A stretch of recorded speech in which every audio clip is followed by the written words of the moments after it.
A billionaire walks into a White House meeting. Hours later, the President of the United States posts a threat to block a nearly completed $4.7 billion bridge that America didn't build, didn't fund, and doesn't own. And here's the thing. Those two events are not a coincidence. Let me tell you what's actually happening here. Because the headline you've seen everywhere doesn't even come close to capturing how deep this goes. The Gordie Howe International Bridge, it connects Windsor, Ontario to Detroit, Michigan. It's 1.5 miles of steel spanning the Detroit River. It took over 2 decades of planning and nearly a decade of construction. It's fully paid for by Canada, jointly owned by Canada and the state of Michigan, and it was set to open sometime in early 2026, one of the biggest infrastructure wins on the northern border in a generation. On Monday evening, the president posted a threat on social media. He wrote, and I'm quoting directly here, "I will not allow this bridge to open until the United States is fully compensated for everything we have given them." He claimed Canada owned both sides of the bridge. He said the bridge was built with virtually no U.S. content. He demanded the United States receive ownership of at least one half of the asset. He said he would start negotiations immediately. Every single one of those factual claims is wrong. And I mean provably, documentably, verifiably wrong. But here's where it gets complicated, because the false claims are almost the least interesting part of the story. Let's back up and establish what we actually know. The Gordie Howe Bridge project dates to 2012. That's when then Michigan Governor Rick Snyder, a Republican, struck a deal with Canadian leaders. The agreement was specific. Canada would fully finance the construction. Michigan would co-own the finished bridge. No Michigan taxpayer money, no federal U.S. money. Canada pays, both governments share ownership. It was a rare example of cross-border cooperation that genuinely benefited both sides. In 2017, during the first Trump term, the president himself called this bridge a vital economic link between the two countries in a joint statement with the Canadian Prime Minister. He fast-tracked the project. He praised it. He endorsed it. That was then. Now, fast forward to February 2026. The bridge is nearly complete. It's on track to open. And suddenly the same president who called it vital is threatening to block it entirely unless Canada pays compensation for something that Canada paid for. And then this happened. Reports confirmed that on the same Monday, the president made his post. A meeting had already taken place in Washington. A private billionaire, the owner of the rival Ambassador Bridge, the only existing privately owned crossing between Detroit and Windsor, met with the U.S. Secretary of Commerce. The meeting happened in the morning. The secretary then reportedly spoke with the president about the matter. And a few hours later, the threat to block the Gordie Howe Bridge appeared on social media. Let that sequence sink in for a moment. A private businessman who directly competes with the Gordie Howe Bridge, who stands to lose enormous toll revenue if the new bridge opens, met with a cabinet official, and hours later, a presidential threat materialized that would benefit exactly that businessman. Now, we don't know everything about what was said in that room, but what we do know from financial records and confirmed reports is that this same family has donated more than $65,000 to the president's campaign and affiliated committees. That this same family spent over $33 million in 2012 trying to block the bridge through a Michigan ballot initiative that voters rejected 59-41. That this same family has pursued decades of legal challenges, lobbying campaigns, and political donations specifically to prevent this bridge from opening. And the reason is simple. If the Gordie Howe Bridge opens, it competes directly for over $300 million in daily cross-border trade. The private monopoly gets broken, the toll revenue gets split, the leverage disappears. Wait, it gets worse. Because the president's threat didn't just ignore all of that, it went further. It dressed up what appears to be a private financial interest in the language of national grievance. It framed one billionaire's business problem as an American justice issue. And it pointed the United States government directly at a bridge it never paid for and demanded compensation. Let me go through the president's specific claims one by one. Because this matters, not just for Canada, not just for Michigan, but because the accuracy of a presidential statement is the foundation of everything that comes after it. Claim number one, Canada owns both the Canadian and American sides of the bridge. The facts say otherwise. The bridge is jointly owned by the government of Canada and the state of Michigan. That's not a matter of interpretation. It's written into the 2012 agreement.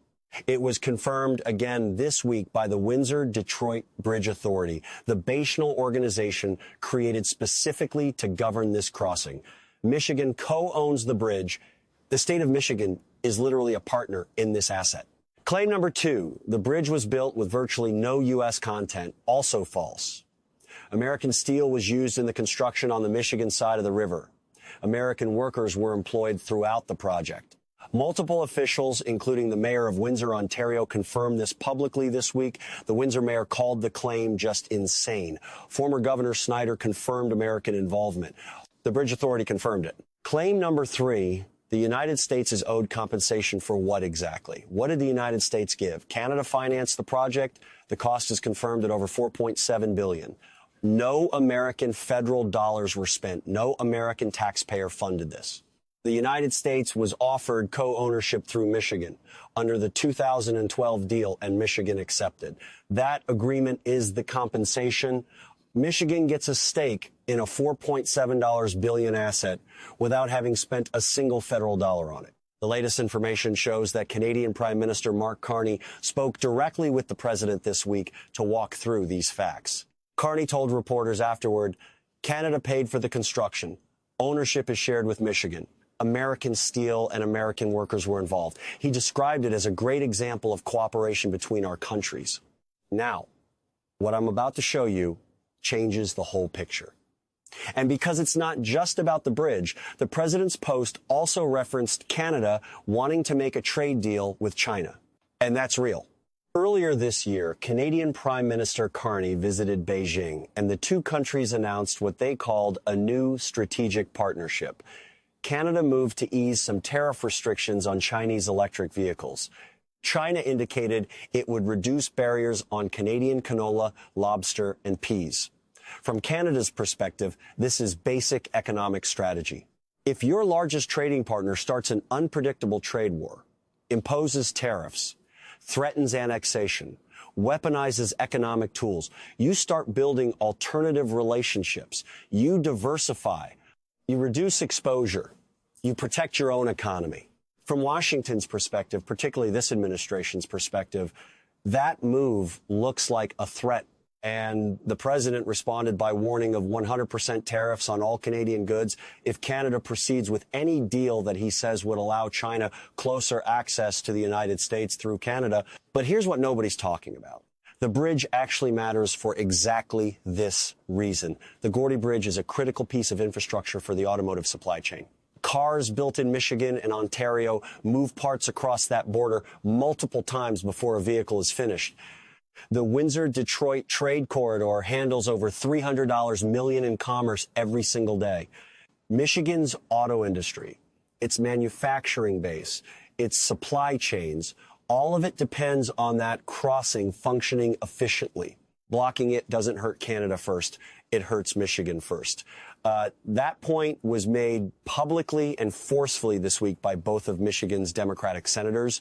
One called the threat economic sabotage against Michigan. The other said the president was punishing Michiganders for a trade war he started. And notably, even the former Republican governor who negotiated the original bridge deal in 2012 came out publicly against the threat, writing in an op-ed that blocking the bridge would primarily harm Americans and would create exactly one winner, the family that owns the rival private bridge. This is the part that kept me up last night, because when you lay it all out, the backroom meeting, the campaign donations, the decades of lobbying against this bridge, the political donations to officials who are now defending the threat, what you're looking at isn't trade policy, it isn't diplomacy, it's something else entirely. It's a private financial interest using political access to neutralize a competitor. And the instrument being used to do that is the presidency of the United States. Let me give you some history on the Ambassador Bridge. It was built in 1929, and for nearly a century, it has been the only privately owned international bridge crossing in North America at the Detroit-Windsor corridor. For decades, the family that owns it has collected tolls on over $300 million worth of cross-border trade that passes through that single choke point every single day. Think about what that means. One private family controlling one bridge, sitting on top of one of the most economically critical border crossings in North America. The tolls flow, the trade flows, the money flows, and there is no competition because there has been no competing crossing until now. The Gordie Howe Bridge changes that. It is publicly owned. It will offer lower tolls because it doesn't need to generate profit for a private owner. It needs to recover Canada's construction costs and operate efficiently. When it opens, commercial trucks will have a choice. Passenger vehicles will have a choice. The monopoly breaks, and the family that owns the Ambassador Bridge has known this was coming for over a decade. They have fought it every step of the way. Reports confirm they spent more than $33 million in 2012 alone on a ballot initiative in Michigan trying to kill the project. Voters rejected it by nearly 20 percentage points. The family then pursued legal challenges all the way to Canada's Supreme Court. They lobbied state politicians. They lobbied federal politicians. They donated hundreds of thousands of dollars to political campaigns across both parties, but heavily to Republicans. And then this week, according to multiple confirmed reports, the head of that family walked into a meeting at the White House with the U.S. Secretary of Commerce hours before the president posted his threat. But that's not even the real story. The real story is what it tells us about how policy is being made right now. Because if the sequence of events is what the reports indicate, private meeting, phone call to the president, social media post hours later, then what we witnessed was not a foreign policy decision. It was not a trade negotiation. It was not a principled stance on Canadian economic behavior. It was a business problem being solved through presidential power. And what makes it more striking is the wrapper it came in. The post was written in the language of national grievance, Canada taking advantage, America not getting its fair share, the United States deserving respect, every phrase designed to land as a defense of American interest. But let's be direct about what the actual outcome would be if this threat succeeds. Canada doesn't build another bridge. The Gordie Howe stays closed or gets blocked indefinitely. The $300 million in daily cross-border commerce continues to run through a single private choke point. One family keeps collecting tolls on every truck, every car, every shipment that crosses the Detroit River. And the President of the United States is the mechanism by which that monopoly was protected. That's not America first. That's one donor first. Now, to be fair, yet none of this has been publicly confirmed as the explicit intent behind the presidential post. The White House framing was different. The press secretary said the president was defending American interests and taking issue with Canada's land ownership on the U.S. side of the bridge. That's their stated position. But here's what's interesting. The factual claims in the post were wrong. Not debatable, not matters of perspective, wrong. Canada does not own the U.S. side. U.S. content was used. The U.S. government did not fund the bridge. These are verifiable facts that were contradicted within hours by the Bridge Authority, by Michigan's governor's office, by Canadian officials, and by former Republican officials who helped negotiate the original deal. So either the president posted a major international threat based on information that was factually incorrect or the threat was never primarily about those facts to begin with. Neither option reflects well on how this policy was developed. Here's what nobody's talking about. The USMCA review, the US-Mexico-Canada agreement, the trade deal renegotiated during the first Trump term is up for review. Both sides know that review is coming. The relationship between Washington and Ottawa is already under enormous strain from tariffs, from the 51st state rhetoric, from aircraft decertification threats, from hockey and alcohol and all the rest of it. And now the administration is adding a major piece of border infrastructure to the negotiating pile. infrastructure that primarily serves American economic interests if it functions and primarily hurts American interests if it doesn't. Mark Carney told reporters this week that the bridge dispute will be resolved. He said it calmly, factually, without escalation. He said it like a man who understands that the other side's position doesn't hold up under scrutiny and who knows the timeline and leverage better than the headlines suggest. This is the part that matters going forward. Let me tell you what I think is actually driving all of this. Not the bridge specifically, not the alcohol on shelves or the hockey references, something bigger, something that's been shifting for the past year and that this week's confrontation makes impossible to ignore. Canada is changing its posture. For decades, and I mean decades, Canada's economic relationship with the United States was built on a fundamental asymmetry. The U.S. was Canada's overwhelmingly dominant trading partner. Roughly 3 orders of Canadian exports went south. That dependence wasn't just an economic fact. It was a political lever. When Washington applied pressure, Ottawa had limited options because the alternative, disrupting trade with your biggest customer, was almost unthinkable. That calculus is shifting. Under Mark Carney's government, Canada has been deliberately diversifying. The meeting with Chinese leadership earlier this year is part of that. New trade discussions with European partners are part of that. The explicit political messaging around Canadian economic sovereignty, the Buy Canadian language, the counter-tariff responses is part of that. The president appears to understand this, and the response has been escalation, not negotiation. But here's what the escalation is actually producing.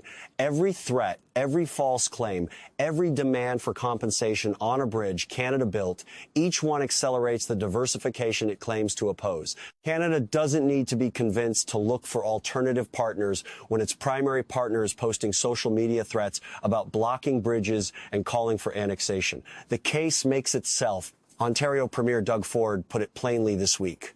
His message to the federal government: do not roll over, do not give into threats built on incorrect information. Canada did not take advantage of the United States.